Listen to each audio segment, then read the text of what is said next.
People are starting to wake up to the fact that weather modulation does exist. It is true, it is real. I've known this for a very long time. I've known it since at least Katrina. When I saw the boy George pull the 9/11 false flag deal, I knew that that was fake. And so I then looked at everything else that happened during his administration with a skeptical eye.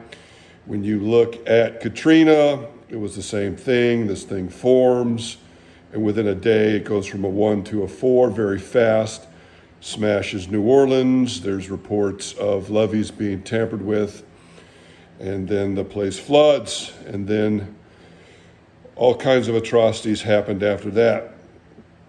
Sadly, this same thing has happened to the people in the Carolinas. We're going to watch this video here that talks about the HARP technology that is able to potentially create hurricanes, but create storms and steer them. It's no coincidence that the Tennessee National Guard got deployed out of there 2 days before this thing hit. It's no coincidence that large corporations had wanted to get in there because of the lithium and quartz deposits that are in those areas. They were already talking about getting in there, and the townspeople were resisting, and then this happens. So sadly, this is the world we live in. I would arm yourself and get ready, because things are about to get worse. Has been reduced to the size of a NEXRAD radar, and there are thousands of these facilities around our country and the world. The video that we're looking at is from a HARP experiment 20, maybe 30 years ago. This is probably only a sampling of what HARP can do. The next video clip is out of North Carolina during Hurricane Helene. Now watch this water exhibit the same characteristics as the HARP test in Alaska. So now we know. Asheville announced their smart city strategy. And other than weather warfare, what do we see when these catastrophes strike? Smart cities and the biodigital convergence. This is the Great Reset. Or all of these events the last 4 years are not coincidence. None of this is normal. We must always be prepared for all types of events. Have a plan. Be ready. All right, hey, my friends. Until next time, stay aware, be prepared, and keep looking up. America is being overrun by fake games, and I need your help. Download Last War, the new viral mobile game, and help bring truth back to the American way. Okay, here we go. Last War. All right, I'm multiplying, which is great because I need to kill all these little red men, and there's more of me to do it. Shooting the tires out, killing more, scoring points. Yeah, oh! And now there's a lot more of me, which is better to shoot all these tires. It's great. Now I'm gonna multiply into a whole gang of blue guys to take out the red guys, particularly this big red guy, and he took me out with one punch. Download Last War, the new viral mobile game.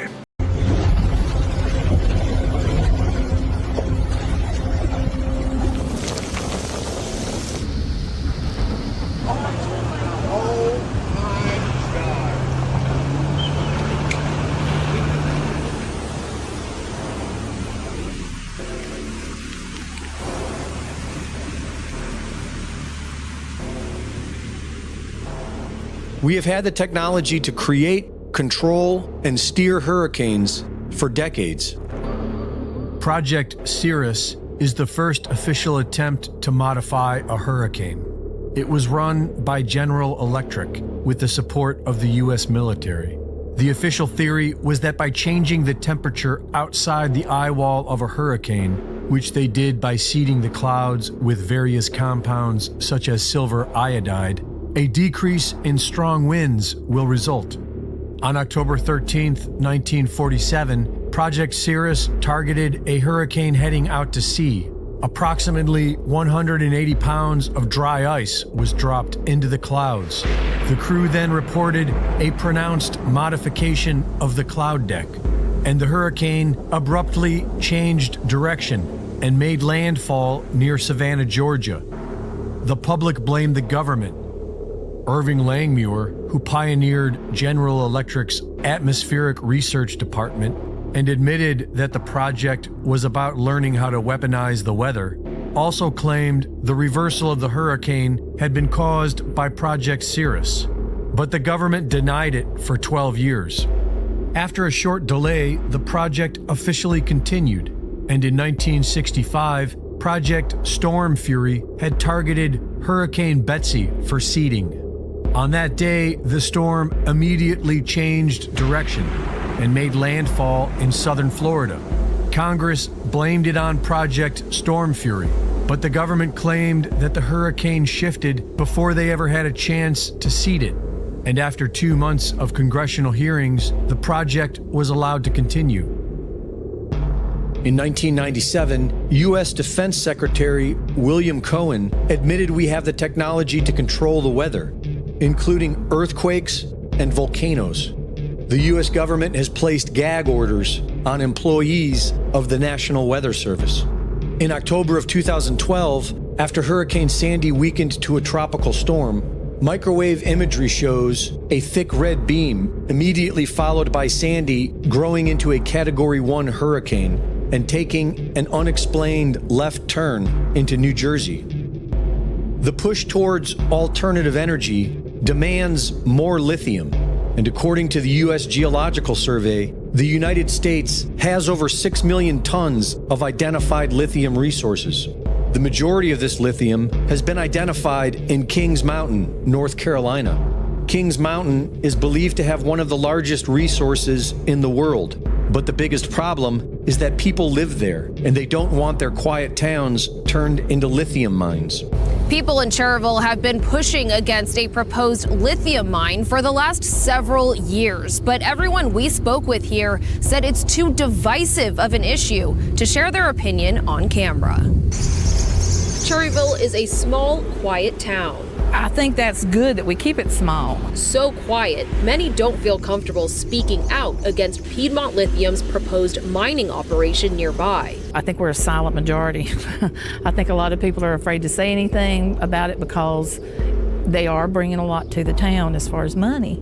Last year, the Department of Defense entered a $90 million agreement with Albemarle Corporation to increase domestic production of lithium for the nation's battery supply chain, specifically from Kings Mountain, North Carolina, starting by 2025. This is the same area experiencing what is being described as biblical floods.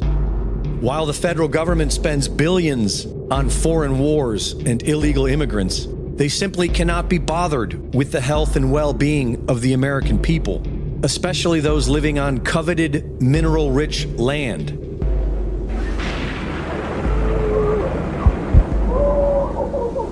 During an interview with Patrick Bet-David, Raytheon whistleblower Eric Hecker reveals that he is likely an unwitting asset for the CIA. But you're saying you've never been involved with CIA, you've not done anything with DI, that's not something you've done in the past before? I have never been directly employed by any of those companies, alphabet agencies, however you want to title them. But having looked backwards, I question the proximity that I was to them. I may have been some sort of unknown asset, but I can tell you that certainly I was involved in peculiar activities 24 hours a day. Through his billionaire handlers, Hecker was sent to Antarctica as a plumber and given full security access. He claims to have seen directed energy weapons that are capable of creating earthquakes and seems unaware of the obvious, that he was sent there by his billionaire handlers to do exactly what he's doing now, saying that the government is creating earthquakes. It's interesting to note that even though they happen constantly and are often devastating, there is no official public earthquake reporting. The Dutch Since channel on YouTube stands out as the premier source for up-to-date earthquake information. For over a decade, Michael Janich has been using USGS data made available to the public and reporting on it, kind of like a weatherman for earthquakes and volcanoes. He has successfully predicted several earthquakes over the years, using simple methods he learned from years of observation.